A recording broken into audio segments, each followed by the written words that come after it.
साथियों, मैं मीडिया के साथियों को थोड़ा हम लेट हो गए और इसके लिए क्षमा चाहता हूं।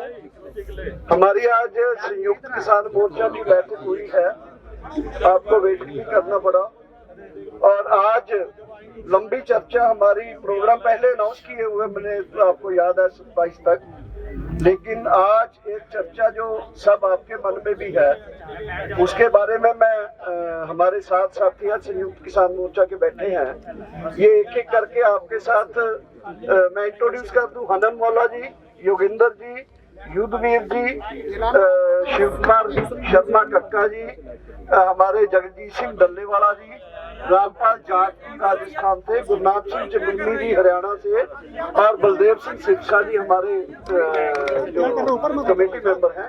तो आज वैरायटी हम आपके सामने लाए हैं एक संयुक्त किसान मोर्चा की। सो ये वैरायटी से हम शुरू करेंगे योगेंद्र यादव जी से, एक एक साथी बोलते जाएंगे, मैं अपनी जगह लेता हूँ।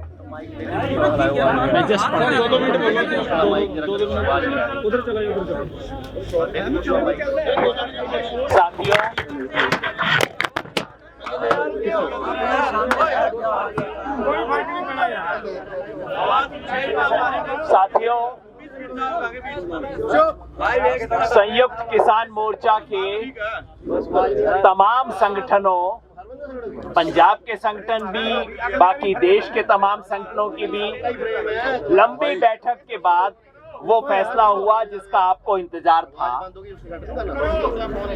फैसला ये हुआ कि केंद्र सरकार की तरफ से 20 तारीख को जो चिट्ठी आई है उस चिट्ठी का जवाब हम आपके सामने यहाँ पढ़ के सुना रहे हैं। मैं जस्ट पढ़ दूंगा, बाकी साथी उसके बारे में आपको विस्तार से बता सकेंगे।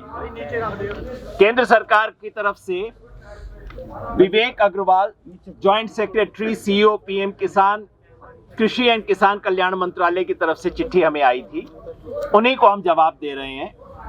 सब्जेक्ट: संयुक्त किसान मोर्चा की भारत सरकार से 3 कृषि कानूनों को निरस्त करने के लिए चल रही वार्ता बाबत। ये सब्जेक्ट है महोदय। यह आपके 20 दिसंबर 2020 के उस पत्र के जवाब में है जो क्रांतिकारी किसान यूनियन पंजाब के श्री दर्शन पाल जी को संबोधित है, जिसमें सरकार के साथ बातचीत में शामिल रहे 39 अन्य साथियों को भी कॉपी किया गया है। ये चिट्ठी उन्होंने भेजी थी। पॉइंट 1, हमें अफसोस है कि इस पत्र में आपने पूछा है कि हमारा पिछला पत्र केवल एक व्यक्ति का मत है या कि सभी संगठनों का यही विचार है। हम आपको बता देना चाहते हैं कि डॉक्टर दर्शन पाल जी के नाम से भेजा गया पिछला पत्र और यह संयुक्त पत्र संयुक्त किसान मोर्चा के इस आंदोलन में शामिल सभी संगठनों द्वारा लोकतांत्रिक चर्चा के बाद सर्वसम्मति से बनी राय है। इसके बारे में सवाल उठाना सरकार का काम नहीं है। पॉइंट 2, हमें बहुत दुख के साथ यह भी कहना पड़ रहा है कि भारत सरकार के अन्य कई प्रयासों की तरह आपका यह पत्र भी किसान आंदोलन को नित नए तरीके से बदनाम करने का प्रयास है। यह किसी से छुपा नहीं है कि भारत सरकार पूरे देश के किसानों के शांतिपूर्ण, जमीनी और कानून सम्मत संघर्ष को अलगाववादियों और चरमपंथियों के रूप में पेश करने, सांप्रदायिकतावादी और क्षेत्रीय रंग में रंगने और बेतुका और तर्कहीन शक्ल में चित्रित करने की कोशिश करती रही है। सच यह है कि किसानों ने साफगोई से बात की है, लेकिन सरकार की तरफ से इस वार्ता में तिकड़म और चालाकी का सहारा लिया गया है। इसके अलावा सरकार तथाकथित किसान नेताओं और ऐसे कागजी संगठनों के साथ समानांतर वार्ता आयोजित कर इस आंदोलन को तोड़ने का निरंतर प्रयास कर रही है, जिनका इस चल रहे इस आंदोलन से कोई संबंध ही नहीं है। आप प्रदर्शनकारी किसानों से ऐसे निपट रहे हैं मानो वो भारत के संकटग्रस्त नागरिकों का समूह ना होकर सरकार के राजनीतिक प्रतिद्वंदी हैं। सरकार का यह रवैया किसानों को अपने अस्तित्व की रक्षा की खातिर अपना विरोध प्रदर्शन तेज करने के लिए मजबूर कर रहा है। पॉइंट 3 बस थोड़ा सा ही और है। हम हैरान हैं कि सरकार अब भी इन 3 कानूनों को निरस्त करने के हमारे तर्क समझ नहीं पा रही है, क्योंकि चिट्ठी में उन्होंने लिखा था कि आप क्या रहे हो हमें पता नहीं लग रहा। किसानों के प्रतिनिधियों ने 3 केंद्रीय कृषि अधिनियमों की नीतिगत दिशा, दृष्टिकोण, मूल उद्देश्यों और संवैधानिकता के संबंध में बुनियादी मुद्दों को उठाते हुए इन्हें निरस्त करने की मांग की है, लेकिन सरकार ने चालाकी से इन बुनियादी आपत्तियों को महज कुछ संशोधनों की मांग के रूप में पलट के पेश करना चाहा है। हमारी कई दौर की वार्ता के दौरान सरकार को स्पष्ट रूप से बताया गया कि ऐसे संशोधन हमें स्वीकार नहीं है। 5 दिसंबर 2020 को सरकार के संशोधन के मौखिक प्रस्ताव को खारिज करने के बाद हमें बताया गया था कि सरकार के साथ ऊपर चर्चा के बाद ठोस प्रस्तावों को हमारे साथ साझा किया जाएगा। हमें आज तक इस तरह के कोई नए ठोस प्रस्ताव प्राप्त नहीं हुए हैं। आप जानते हैं कि आपने 9 दिसंबर 2020 को जो लिखित प्रस्ताव भेजे थे वो 5 दिसंबर की वार्ता में दिए गए उन्हीं मौखिक प्रस्तावों का दोहराव भर हैं जिन्हें हम पहले ही खारिज कर चुके हैं। आप यह भी जानते हैं कि आपके प्रस्ताव में अनिवार्य वस्तु संशोधन कानून का जिक्र तक भी नहीं है। हम फिर साफ कर दें कि हम इन तीनों कानूनों में संशोधन की मांग नहीं कर रहे, बल्कि इन्हें पूरी तरह निरस्त करने की मांग कर रहे हैं। ये तो 3 उसके बारे में है। इन तीनों कानूनों के अलावा आपने न्यूनतम समर्थन मूल्य के बारे में जो प्रस्ताव भेजा है उसमें ऐसा कोई भी स्पष्ट प्रस्ताव नहीं है जिसका जवाब दिया जाए। न्यूनतम समर्थन मूल्य पर आप वर्तमान, ये सरकार की भाषा है, वर्तमान खरीद प्रणाली से संबंधित लिखित आश्वासन का प्रस्ताव रख रहे हैं, जबकि किसान संगठन, राष्ट्रीय किसान आयोग, जिसको स्वामीनाथन कमीशन भी कहते हैं, राष्ट्रीय किसान आयोग की सिफारिश के मुताबिक न्यूनतम समर्थन मूल्य यानी कि C2 प्लस 50% पर सभी फसलों की खरीद की कानूनी गारंटी की मांग कर रहे हैं। जब आप ऐसे कानून का ड्राफ्ट भेजेंगे तो हम बिना विलंब के उसका विस्तृत जवाब जरूर देंगे। 5, इसी तरह विद्युत अधिनियम में बिजली वाला जो कानून है का ड्राफ्ट है उस पर आपका प्रस्ताव अस्पष्ट है और बिजली बिल भुगतान तक सीमित है।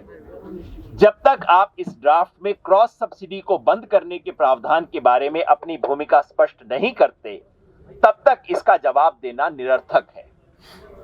वायु गुणवत्ता अधिनियम पर उचित प्रतिक्रिया का आश्वासन इतना खोखला है कि उसका जवाब देना हास्यास्पद होगा, कुछ है ही नहीं उसमें। लास्ट पॉइंट, और ये सबसे ऑपरेटिव पॉइंट है, हम आपको आश्वस्त करना चाहते हैं कि प्रदर्शनकारी किसान और किसान संगठन सरकार से वार्ता के लिए तैयार हैं और इंतजार कर रहे हैं कि सरकार कब खुले मन, खुले दिमाग और साफ नीयत से इस वार्ता को आगे बढ़ाए। आपसे आग्रह है कि आप निरर्थक संशोधनों के खारिज प्रस्तावों को दोहराने की बजाय कोई ठोस प्रस्ताव लिखित रूप में भेजें ताकि उसे एजेंडा बनाकर जल्द से जल्द वार्ता के सिलसिले को दोबारा शुरू किया जा सके। आखिरी लाइन दोबारा दोहरा देता हूं मैं, आपसे आग्रह है कि आप निरर्थक संशोधनों के खारिज प्रस्तावों को दोहराने की बजाय कोई ठोस प्रस्ताव लिखित रूप में भेजें ताकि उसे एजेंडा बनाकर जल्द से जल्द वार्ता के सिलसिले को दोबारा शुरू किया जा सके। ये जवाब है। लो जी लो। Sir, can you repeat the last line again, please? मैं इंग्लिश में बोल देता हूँ। We urge you, अभी क्वेश्चन आंसर बाद में करेंगे भाई साहब, हमेशा करते हैं। क्वेश्चन बाद नहीं, में वो आखिरी पंक्ति दोहराने को बोल रहे हैं सिर्फ, क्योंकि वो शायद वो कर नहीं पाए। We urge the government not to repeat those meaningless amendments which we have already rejected, but come up with a concrete proposal in writing so that can be made an agenda and the process of negotiation can be started as soon as possible. Sir कोई coordination committee बनी है? बात सब साथी बोले उसके बाद। सरकार का जिस तरह से रवैया है और जिस तरह से सरकार ने ये पत्र के माध्यम से, मैं युद्धवीर सिंह भारतीय किसान यूनियन का राष्ट्रीय महामंत्री हूँ। सरकार ने जिस तरह से ये प्रक्रिया अपनाई है, कोई नौसिखिया भी समझ सकता है कि सरकार इस मामले को लंबा करके लटकाना चाहती है और कहीं ना कहीं किसान का मनोबल तोड़ना चाहती है। किसान बहुत ही साफ तौर पे सरकार को अनेक बार बता चुके हैं कि तीनों कानून वापस लिए बगैर उससे कम पे कोई समझौता और बातचीत के कोई तैयार हम नहीं हैं। तो बार बार इस तरह का पत्र लिख के और उस बात को लंबा खींचने का ये एक उनका षड्यंत्र मात्र हम मानते हैं। सरकार इस मामले को बहुत ही हल्के में ले रही है। 60% देश की जनसंख्या का प्रतिनिधित्व करता है ये किसान आंदोलन। केवल अन्न पैदा नहीं करता किसान इस देश के चारों तरफ एक सुरक्षा का घेरा किसान के बेटे बनाते हैं। उन जवानों को भी ये किसान तैयार करता। कहीं ना कहीं सरकार इस आग से खेल रही है। इसके दुष्परिणाम देखने को मिल सकते हैं। उन बच्चों का भी मनोबल टूट रहा है जिनको ये पता, उनके भाई, उनके बाप, उनकी माएँ आज दिल्ली में अपनी समस्या के लिए दिल्ली के दरवाजे पे दस्तखत दे रही हैं और सरकार निरंतर एक महीने से उनको नज़रअंदाज कर रही है। तो मैं चेतावनी देता हूं सरकार को कि सचेत हो सरकार इसको संज्ञान में ले और सरकार ये जो किसान यहाँ पे आए हैं इनको सहसम्मान इनकी बात को सुन के निराकरण करे। यही मेरा कहना। नमस्कार, शिव कुमार कक्का जी, मध्य प्रदेश, राष्ट्रीय किसान मजदूर महासंघ का राष्ट्रीय अध्यक्ष हूँ। देखिए, 5वें राउंड में जब आखिरी बात हमारी कृषि मंत्री जी के साथ हुई थी तो उन्होंने लंच के बाद पहले बड़ा आग्रह किया था कि ठीक है, आप 3 कानूनों को रद्द करना चाहते हैं, पर हम ये जानना चाहते हैं कि आपको उसमें प्रॉब्लम क्या क्या है। अच्छा, फिर से रिपीट करूं क्या? देखिए, जब 5वें राउंड कृषि मंत्री जी के साथ चर्चा हो रही थी, लंच के बाद वो ये जानना चाहते थे कि इसमें क्या क्या प्रॉब्लम है आपको। हम केवल प्रॉब्लम जानना चाहते हैं। तो हम लोगों ने बड़े मन के साथ, मैं कहा कि हमको जब ये कानून चाहिए नहीं तो क्यों बताएं प्रॉब्लम पर। तो हमारे कुछ साथियों ने कहा कि ठीक है, प्रॉब्लम को शेयर करते हैं। और सबसे बड़ी बात ये कि पूरे कानून में एक बात पूरी रूप से है कि ये कॉर्पोरेट को एग्रीकल्चर में प्रवेश कराने का एक षड्यंत्र है। तो कुछ चर्चाएं हुई कुछ बिंदुओं पर। ठीक आखिरी राउंड जब अमित शाह जी के साथ हुआ तब ये चर्चा है, उन्होंने कहा कि आपको कहाँ कहाँ प्रॉब्लम है। तो उनसे 2 टूक कहा हम लोगों ने कि हम कोई भी चर्चा नहीं करना चाहते हैं किसी भी बिंदु पर। एक तीनों काले कानून है, ये किसानों की डेथ का फरमान है, इसको कैंसिल करिए आप। ये हमारे लोगों ने, सब 13 लोग की कमेटी की गई थी, उनने साफ कहा। उन्होंने फिर भी कहा कि देखिए, हम कुछ प्रपोजल भेजते हैं, अब आपको प्रपोजल भेजना है तो स्वागत है, भेजिए, मगर हमको तो एक काले कानून तीनों को कैंसिल करना है। उनका प्रपोजल आया। इसी के आसपास की 4-5 राउंड में क्या बातचीत हुई, क्या क्या संशोधन चाहते हैं। हम संशोधन जब चाहते ही नहीं है। ये सबसे पहले अमेरिका में, यूएस में कानून लागू हुआ। अब वहां केवल एग्रीकल्चर 2% रह गई है। उसकी स्टडी करें, वहां का किसान भी सुसाइड कर रहा है। वहां 5616 स्कूल बंद हो गए, गांव उजड़ गए, गांव के गांव शहरों में आ गए, बेरोजगार लोग हो गए, जमीनें वहां की अधिकांश नीलाम हो गई। केवल बड़े किसान बचे हैं, वो कॉन्ट्रैक्ट फार्मिंग के लिए मजबूर हो गए। तो ये पूरे देश को मजदूर बनाने की एक बड़ी भारी योजना है। इसलिए हमको ये 3 कानून नहीं चाहिए। आप इन्हें निरस्त कर दें। और सरकार से निवेदन करते हैं, प्रार्थना करते हैं, जिद छोड़े। अन्नदाता सबको ऊपर कड़कती ठंड में पड़ा हुआ है, ये हमारी मांग है। एमएसपी पर कोई चर्चा 5-6 राउंड में हो नहीं पाई है। एमएसपी एक बड़ा विषय है, समर्थन मूल्य भी, उस पर भी चर्चा होना है। तो सरकार से ही अनुरोध है, पत्र जा रहा है कि बड़े मन के साथ वो किसानों को बुलाएं और एमएसपी सहित 3 कानूनों को तत्काल निरस्त करें।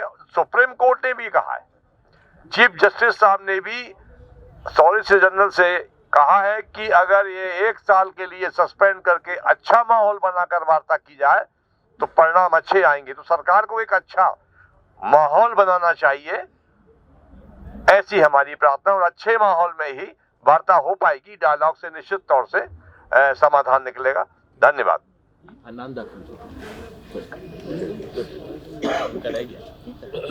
आप कर दो। सभी हमारे सत्कार योग्य पत्रकार भाइयों, जो आज मैं सबसे पहले तो आपसे ये क्षमा चाहता हूँ जो आज थोड़ा इधर हमारी और हमारे साथियों की ओर से थोड़ा आपके मन को सट लगी है, हिट हुए हो, उस पर हम पूरे संगठन की ओर से हमारे भाई साहब ने भी, डॉक्टर साहब ने भी माफ़ी मांगी और हम भी माफ़ी मांगते हैं। और इसमें और ज़्यादा बात मैं तक करने की ज़रूरत नहीं समझता, क्योंकि हम तो बातचीत करते रहते हैं। हमारे जो सभी साथी दूसरे हैं, इन कानूनों के बारे में, ये पत्र के बारे में, आज की बैठक के बारे में, ये सभी की सभी पूरी की पूरी बात आपके सामने रखेंगे। हन मौला जी वो भी मतलब अपने पीछे रह गए, उनको बात रखेंगे। हन्नन मौला जी हैं अखिल भारतीय किसान सभा के जनरल सेक्रेटरी।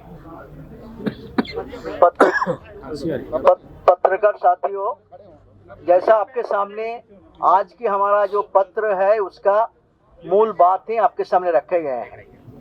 एक बात है कि गवर्नमेंट पिछले 15-20 दिन से सरकार गैलरी प्ले कर रहे हैं। ये वो बहुत चाहते हैं चर्चा, हम किसान आड़े रहे हैं, इससे ज्यादा झूठ नहीं हो सकता।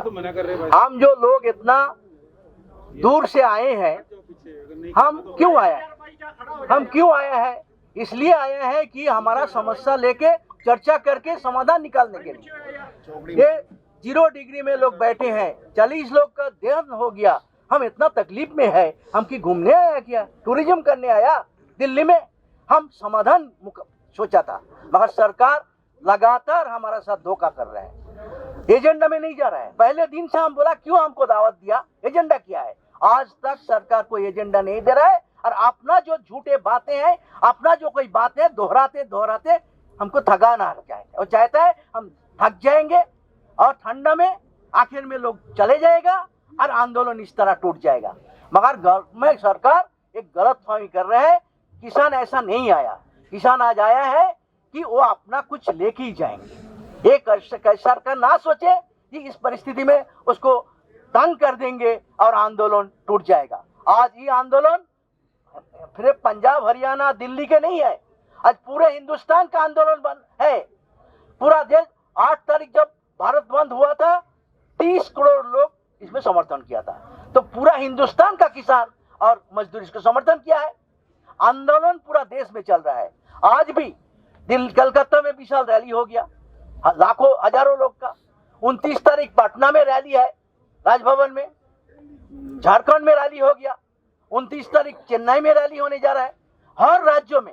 और कल महाराष्ट्र में जो हुआ, आपको मालूम है, अदानी अंबानी का जो कॉम्प्लेक्स है, वहाँ 15 से 20 हजार किसान वो बॉम्बे उसको घेर के चेतावनी दिए हैं कि ये फायदा अदानी अंबानी का होगा। इसलिए हर जगह में हम जब प्रोग्राम किया, अदानी अंबानी को सामान को बाइकाट करो। बाइकाट का मतलब शांतिपूर्ण रूप से उसका दुकान, उसका मॉल, उसके सामने हम पिकेटिंग करके लोग के बोलेंगे ये 2 लुटेरा किसान को लूटने चाहता है, ये लुटेरा का सामान खरीद मत करो। अपील करेंगे लोगों से शांतिपूर्ण रूप से। ये बाइकाट, ये भी हिंदुस्तान का जनवादी आंदोलन में नया है। सरकार का किसान विरोधी नीति के खिलाफ लड़ाई है, और अदानी अंबानी को किसान को ठगा के लूटने का साजिश के खिलाफ लड़ाई है। ये 2 मुद्दे का लड़ाई आज पूरा देश में चल रहा है। आने वाला दिन में लड़ाई चलेगा, और नया तरीका से शांतिपूर्ण ढंग से जब तक हमारा समस्या हल नहीं होगा, ये आंदोलन चलता रहेगा। ये सरकार को हम चेतावनी देना चाहते हैं। धन्यवाद।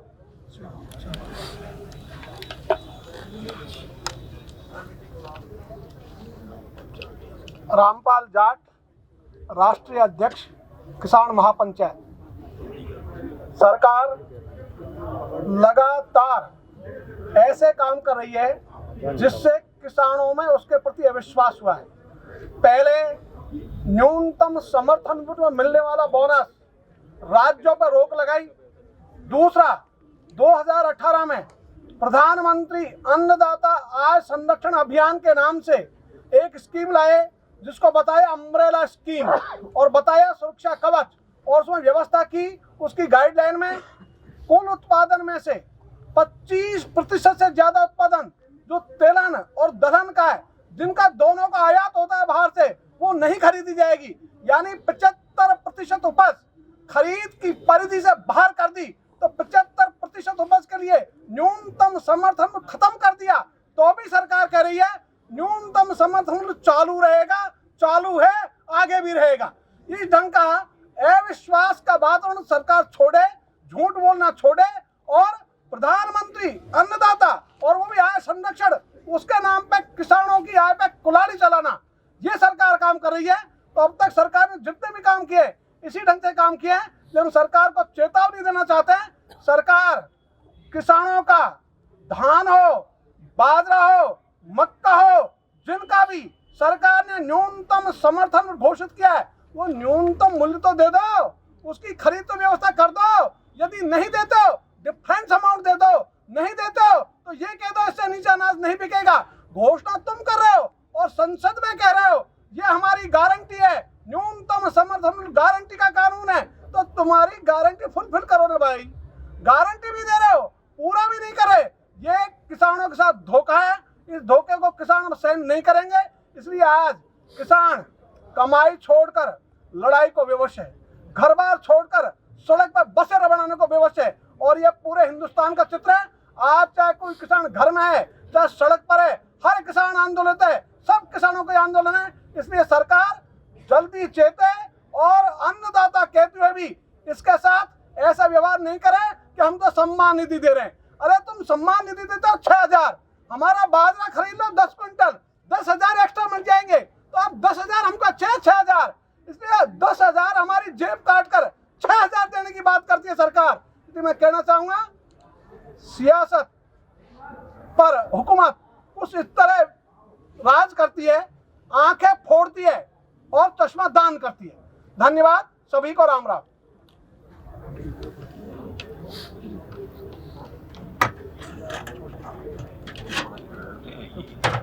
हेलो, माननीय पत्रकार बंधुओं, मेरा नाम गुरनाम सिंह है, गुरनाम सिंह चढ़ुन्नी, हरियाणा से। हमारे सभी पहले बोलने वाले भाइयों ने बहुत कुछ बता दिया है, कोई ज्यादा बताने वाली बात नहीं है। लेकिन मैं थोड़ा सा ये बताना चाहूंगा कि जो सरकार गुमराह कर रही है कि हम तो किसानों की सारी बात मानने के लिए तैयार है, लेकिन किसान अपनी जिद पे अड़ गया, किसान बात ही नहीं कर रहा है। पहली बात तो उन्होंने जितने बार हमें बुलाया हम उतने ही बार बात के लिए गए, और अब भी जब बुलाएंगे जरूर जाएंगे। हमने कभी इनकार ना तो किया है, ना हमारा करने का कोई राय है। एक बात। दूसरी बात, सरकार ये कह रही है कि ये कानून किसानों के पक्ष में है, किसानों की समझ में नहीं आ रही। जब सारे देश का किसान इनको नकार रहा है तो सरकार हमारे ऊपर जबरदस्ती क्यों थोपना चाहती है? इसके पीछे क्या राज है? हम अपना भला नहीं करवाना चाहते, सरकार जबरदस्ती क्यों कर रही है? अगली बात मैं कहना चाहूंगा कि बड़ा प्रचारित कर रहे हैं कि तीनों कानून ठीक है, हम मानने के लिए तैयार हैं, और एमएसपी तो हम जैसे है वैसे रखेंगे, एमएसपी तो हम तोड़ ही नहीं रहे हैं, एमएसपी पे तो गुमराह कर रहे हैं लोग। हमने 8 तारीख की मीटिंग में अमित शाह जी से सवाल किया था, बड़ी अहम बात है। अमित शाह जी से सवाल किया था कि एमएसपी के 2 मतलब हैं, एक तो एमएसपी तय करना और दूसरा है एमएसपी पर खरीदना। आप तय तो करना जारी रखेंगे, तय तो मक्के का उन्होंने 1850 कर दिया, लेकिन 1850 पे खरीदा क्या? पूरे देश में 1 क्विंटल नहीं खरीदा। तो हमने उनसे यह सवाल किया कि आप एमएसपी तय तो करेंगे, लेकिन क्या एमएसपी पे आप खरीदेंगे? देश की 23 फसलों का एमएसपी तय करते हैं, क्या आप 23 की 23 फसलें 100% सभी स्टेटों से खरीदने के लिए तैयार हो? तो अमित शाह जी का साफ जवाब था, नहीं खरीद सकते। तो फिर हमने पूछा फिर एमएसपी का मतलब क्या है अगर आप नहीं खरीद सकते? उन्होंने कहा जी 17 लाख करोड़ का बजट खर्च होता है, हमारे पास है नहीं, कैसे खर्च कर दें। हमने उनको कहा गलत आंकड़ा पेश कर रहे हो, 17 लाख करोड़ की तो टोटल फसल पैदा हुई, आप उसको बेचोगे भी तो, जब उसको बेचोगे तो वो 14 लाख करोड़ की, 15 लाख करोड़ की, 13 लाख करोड़ की बिकेगी भी तो, जो बीच का पैसा है वही तो घाटा होगा, और वो भी पूरे देश की जनता की अर्थव्यवस्था सुधारने के लिए। तो उन्होंने साफ तौर पे इनकार कर दिया, और यही आंकड़ा एक ऐसा बता रहे हैं हम आपको कि अगर हमें एमएसपी मिले, उदाहरण के तौर पे 1 किला हमने मक्का पैदा किया, हरियाणा में 1100 रुपए का भाव मिला और बिहार में 800 रुपए तक का भाव मिला, अगर 1100 भी हम माने तो 20,000 एक एकड़ के नुकसान हमारा हो गया जो जून में मक्का आया। अगर हमें एमएसपी मिलता तो 20,000 एक एकड़ में और मिलते, और अगर वो 20,000 हमारे लूट के केवल एक एकड़ में और हमें साल में 6,000 दे दे, तो ये तो फार्मूला समझ में नहीं आया। तो साफ तौर पे सरकार ने एमएसपी पे खरीदने से मना कर दिया, जबकि झूठे आंकड़े पेश करके देश को ये बताते हैं कि किसान को बहुत कुछ दे रहे हैं। एमएसपी पे खरीदने से उन्होंने इसलिए मना कर दिया कि सरकार को पास से पैसा देना पड़ता है। एक सवाल हमने उनके आगे और रखा था कि अगर आपके पास व्यवस्था नहीं है सारा खरीदने की तो प्राइवेट खरीदे, आप जितना भावांतर हो, अगर हमारे मक्के का भाव 1800 रुपए है, हमारा बाजार में 1100 बिका, जो बीच का अंतर है वो आप दे दीजिए, हमें हमारी जेब में पूरा भाव जाना चाहिए, बीच का अंतर आप दे दीजिए। तो उन्होंने उससे भी साफ तौर पे इनकार कर दिया, और ये कहते हुए इनकार कर दिया कि इस पे बजट खर्च होता है। जबकि मैं आपको थोड़ा सा आंकड़ा बता दूं कि पिछले साल 5 लाख करोड़ रुपया देश के खजाने से निकाल के मंदी के नाम पे 70,000 करोड़ मारुति को दिया, 70,000 करोड़ देश के बिल्डरों को दिया, 5 लाख करोड़ रुपया ऐसे बांट दिया। और आज जो देश का एनपीए है, जो पूंजीपतियों ने गलत कानूनों की वजह से मार लिया, वो इतनी बड़ी रकम है कि 15 लाख करोड़ आज के टाइम में। यानी देश का जो खजाना है वो किसानों पे ना खर्च करके देश का खजाना भी कारपोरेट को खर्च किया जा रहा है।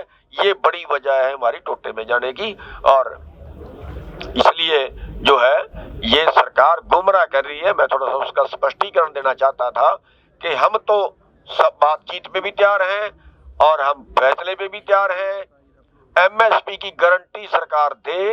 सबसे पहले तो प्रधानमंत्री जो रोज बोलते हैं उनको अपने बयान में कहना चाहिए कि हम 23 की 23 फसलें 100% एमएसपी पे खरीदने के लिए तैयार हैं। ये उनको बताना चाहिए। वो मन की बात करेंगे 27 तारीख को। धन्यवाद।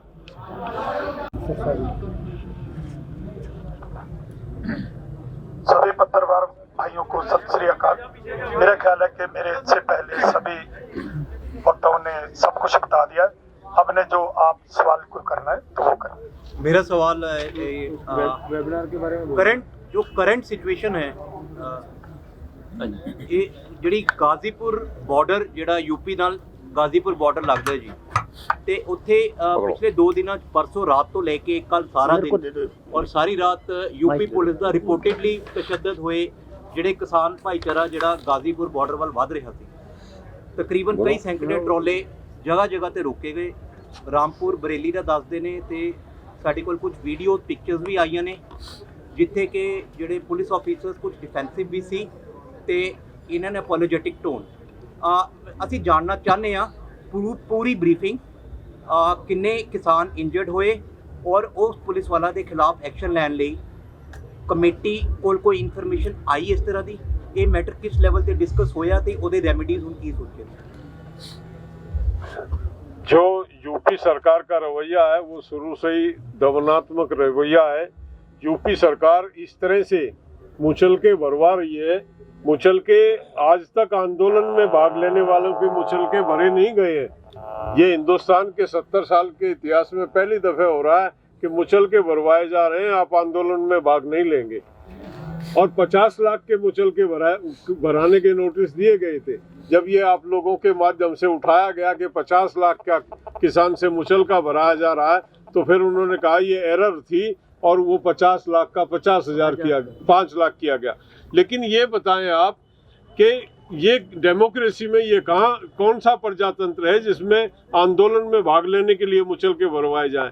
और जैसा आपने अभी बताया, जगह जगह बैरिकेडिंग करके किसान को रोका जा रहा है। परसों भी हमने गाजीपुर बॉर्डर को जाम किया था दोनों साइड से, और उस टाइम जो उनके अधिकारी थे उन्होंने आश्वस्त किया था कि ये दोबारा से ये घटना नहीं होगी, इस तरह का कोई हम पुलिस के माध्यम से एक्शन नहीं लिया जाएगा। लेकिन वो जाम खत्म होने के बाद फिर रवैया पुलिस का वही रहा, तो उसी के विरोध में कल सारा दिन वहाँ पे जाम रहा और अंततः ये फैसला हुआ कि प्रशासन जो है इसको चेक करेगा, देखेगा, और उसकी अभी मतलब रिपोर्टिंग पूरी नहीं आई है कि किस पे क्या एक्शन लिया गया है।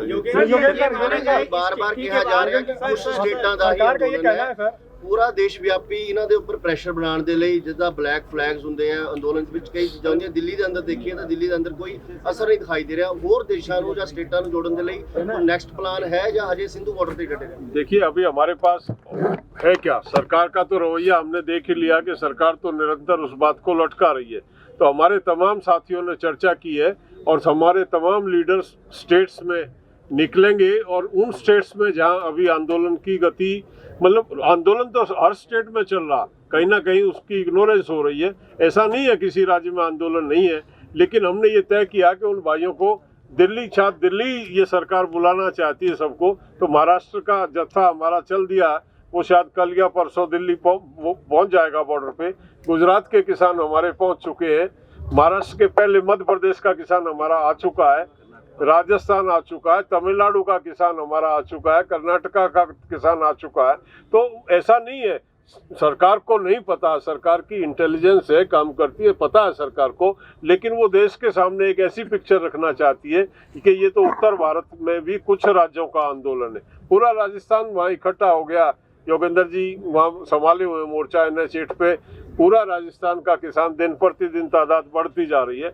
और अगर हमारी अगली रणनीति और कोई है ही नहीं, हम तो डेमोक्रेटिक वे में अपना प्रदर्शन कर रहे हैं और जन समर्थन और जन दबाव बढ़ा रहे हैं। ये गाजीपुर में गाजीपुर में राकेश टिकैत जी और VM सिंह जी ने कल इंटरवेंशन किया, जब वहाँ के किसान एक्टिविस्ट जो रामपुर और कई जगहों से आए थे, उन्होंने कहा कोई भी स्टेज पर हमारी बात नहीं सुन रहा है।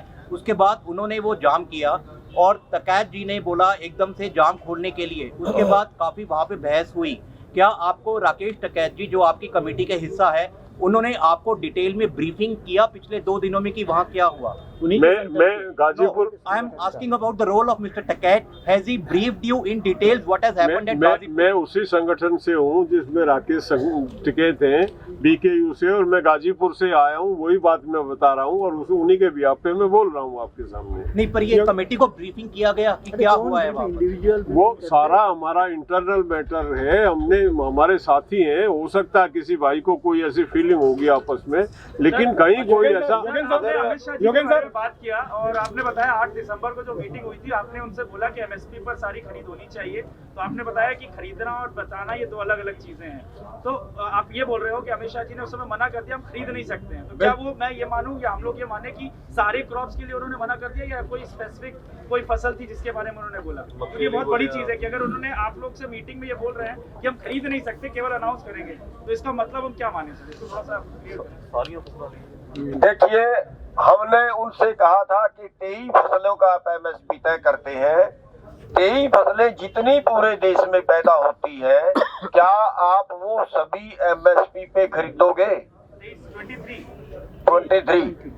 उन्होंने कहा नहीं खरीदेंगे। कितनी खरीदोगे? उन्होंने कहा जैसे पहले खरीद रहे हैं।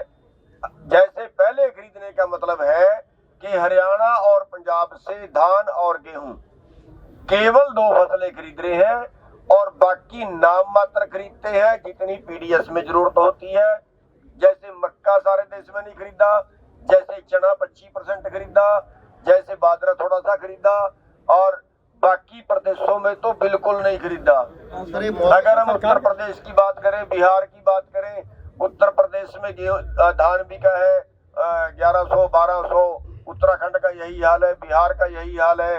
और कोई भी फसल, यानी आंकड़ा कुल मिला के ये बताता है कि 6% के करीब फसल, और 6% के करीब फसल जो हमारा कुल उत्पादन है उसका एमएसपी पे खरीद रहे हैं। और उसको जो है हम ये कह रहे हैं, हमारा आंदोलन ये है कि वो 6% नहीं, 100 किलो में अगर 6 किलो खरीद ली, 10 किलो भी खरीद ली, तो क्या मतलब हुआ एमएसपी का? वो जो घाटा हमें हो रहा है वो हमारे टोटे का कारण है, वो हमारी कर्जे का कारण है। भाई 100 किलो हमने पैदा किया तो 100 किलो ही आप खरीदिए। 17 लाख करोड़ का माल हमने पैदा किया तो 17 लाख करोड़ का आप खरीदिए। उसमें ये ना हो 17 लाख करोड़ के हमारे पास 12 लाख करोड़ बटे। गवर्नमेंट का ये कहना है सर जी मौखिक बयान है, मौखिक जो हमारे सवाल जवाब हो रहे हैं उसकी बात कर रहा हूँ, और अब भी वो अगर सच्चे हैं तो अनाउंस कर दें। सीधा एक सवाल ये है कि जो 20 तारीख को चिट्ठी आई है, अब आप इसके बाद नहीं जाएंगे, आपने तय किया, या नया प्रस्ताव सरकार देगी तब आप जाएंगे? सरकार का हमने तो बिल्कुल स्पष्ट कहा है। आखिरी पैरा क्या कहता है? एग्जैक्टली ये कहता है हम बातचीत के लिए तैयार हैं, हमेशा रहे। हमारे साथियों ने बताया हम तैयार हैं। आप इसके बारे में कोई कॉन्क्रीट, सिर्फ वो जो संशोधन के प्रस्तावों को दोहराने की बजाय आप कोई कॉन्क्रीट प्रस्ताव भेजो, हम उस पर रेस्पॉन्ड करने के लिए तैयार हैं। हमारी तरफ से नहीं है। एक बात ये जो सॉरी एक सवाल और इनका था। नहीं, मैं उसे उतार रहा हूं। आप ये क्लियर कर दो। हाँ बता, आप कर दो,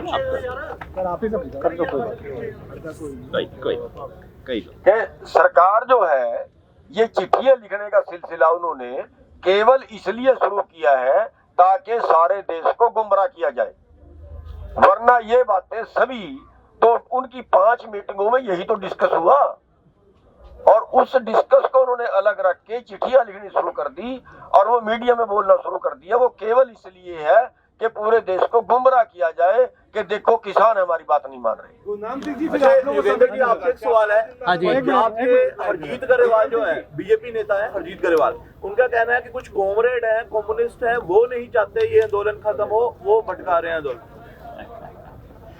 इन साथियों ने भी पूछा था कि आंदोलन को हाईजैक कर लिया गया है। आपके सामने इन्होंने पूछा था सर। आपके सामने लोग बैठे हैं, इनमें से कितने कॉमरेड हैं? आप पत्रकार हैं, आपको इतना तो पता होगा। ग्रेवाल साहब पंजाब के आदमी हैं, पंजाब की 30 जथेबंदियों में से कितनी लेफ्ट की हैं उनको पता होगा।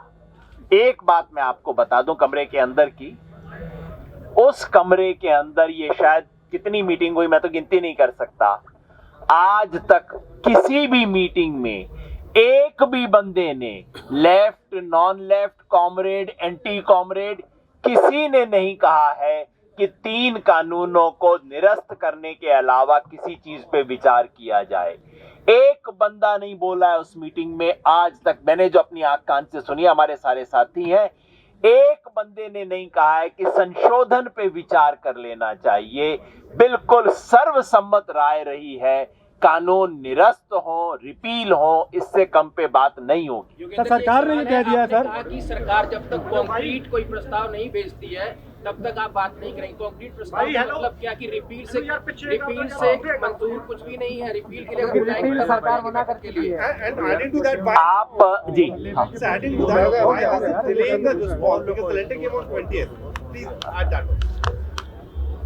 हमारे दोस्त पहले सवाल उन्होंने पूछा है, लेटर बिल्कुल साफ साफ लेटर ये नहीं कह रहा हम बात नहीं करेंगे। दिक्कत ये है कि गेंद सरकार के पाले में पड़ी है, वो करना कुछ चाहती नहीं है, वापस किसी तरह से हमारे पाले में फेंकने की कोशिश कर रही है। इस चिट्ठी में हम सिर्फ सरकार को याद दिला रहे हैं कि गेंद आपके पाले में पहले भी थी, आज भी है, कुछ कर लो ना। 5 तारीख को उन्होंने हमारे को मौखिक रूप में सब बातें कही, हमने वहीं खारिज कर दिया, कहा इस पर तो बात ही नहीं हो सकती। उन्होंने कहा ठीक है हम हायर अप के पास जाएंगे, फिर आपके पास ठोस प्रपोजल भेजेंगे। वो ठोस हो के 9 तारीख को एग्जैक्टली वही बातें दोबारा लिख दी जो हम 5 तारीख को ना करके आए थे, जिस पे चर्चा हो ही नहीं सकती है। और आज हम सिर्फ यही कह रहे हैं कि आप उसी 5 तारीख वाली बातों को अगर दोहराओगे तो वो तो कोई कॉन्क्रीट बात ना हुई। आप कोई कॉन्क्रीट चीज भेजो, हम बातचीत के लिए खुशी से तैयार। एग्जैक्ट कंक्रीट चीज वो क्या होगी जिससे बातचीत फिर से शुरू हो जाए? एग्जैक्ट सर, हम तो अपनी तरफ से कॉन्क्रीट कह चुके, अब तो सरकार को कहना। हमने क्या कॉन्क्रीट कहा, मैं एक बार फिर दोहरा दूं कि भाई आप जो हमें गिफ्ट दे रहे हो ये हमें मंजूर नहीं है। इतना तो हक होना चाहिए गिफ्ट लेने वाले को कि हाथ जोड़ के कह सके कि आपकी गिफ्ट मुझे नहीं चाहिए। और मुझे क्या गिफ्ट चाहिए, मैं अपने मुंह से बोल रहा हूं। हमें किसान को दान नहीं चाहिए, दाम चाहिए। हमारी फसलों की रेम्यूनरेटिव प्राइस जो कि आपके सरकार के कमीशन ने तय की है, उसकी हमें लीगल गारंटी चाहिए, जो कि मोदी जी ने 2011 में वायदा किया था, मांगा था। बस ये चाहते हैं सरकार इसके ऊपर कुछ भी मीनिंगफुल चीज कहे, हम आगे वो सरकार एक कदम बढ़े, हम 2 कदम बढ़ने को तैयार है। खाली लव लेटर लिखने से काम नहीं चलेगा। अगर कानून बन जाएगा सर, बिल रद्द होने पे गल मुकेगी या no plan B in place? Sir, do does the your Kisan Morcha, do you have a plan B in place of you going to government with a suggested amendments of each of those laws which you want to be changed? Do you have a plan B? मैं फिर स्पष्ट कर दूं, किसी किस्म के amendment का proposal हमने कभी नहीं दिया है। सरकार ने चालाकी से पहले हमसे कहा, अच्छा आपको प्रॉब्लम क्या है, आप कह रहे हो रिपील कर दो, हमें बताओ प्रॉब्लम क्या है। हमने गिना दी 10 प्रॉब्लम ये है।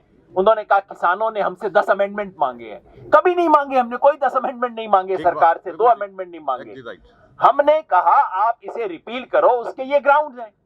अब उन्होंने कहा किसानों ने अमेंडमेंट मांगे, देखो हमने ये मान लिया, ये मान लिया, ये मान लिया। ऐसा कोई प्लान बी ना हमारे पास है, ना हम रखना चाहते। हम यहाँ पे फतह करने के लिए आए हैं, प्लान बी करने के लिए नहीं आए। और आप रद्द करवाने पे अड़े रहेंगे, जब तक रद्द नहीं होता तब तक ये चलता रहेगा, ये साफ है। सर, आप मेरे को बताओ कॉमन सेंसिकली, जो बंदा कहे कि तेरे को मेरी गिफ्ट लेनी पड़ेगी, वो जिद्दी है। जो दूसरा हाथ जोड़ के कह रहा है जी मेरे को आपकी गिफ्ट नहीं चाहिए, वो जिद्दी। आप बताओ। एमएसपी का तो वो लिखित दे रहे थे प्रपोजल में। नहीं, मैंने बता दिया। अगर प्रपोजल होगा तो प्रपोजल एक तरीके से फॉर्मेट में होगा। हम कंक्रीट प्रपोजल को यस और नो में ही माने, सरकार आपको यस या नो में ही जवाब दे, तभी होगा ना सर। सर, सरकार का कंक्रीट प्रपोजल क्या हो ये मैं बताने वाला कौन होता हूं। हमने तो अपनी बात बिल्कुल क्लियर उनको कह दी। अब उसके बाद अगर वो गच्चा दे दे के सिर्फ उसी बातों को बार बार घुमाएं, उसको घोटाएं, तो ये तो कोई कंक्रीट बात नहीं हुई ना। उन्होंने हमें प्रॉमिस किया, जब मौखिक बात हुई, मौखिक बात पे हमने ना कर दी। उन्होंने कहा ठीक है, हमें समझ आ गया, अब हम हायर अप के पास जाएंगे और आपके पास कोई कंक्रीट चीज लेके आएंगे। वहां जाके भी वही चीज दोहरानी थी, तो हम यही कह रहे हैं उसकी रिपीटेशन ना करो, आप कुछ कंक्रीट लेके आओ।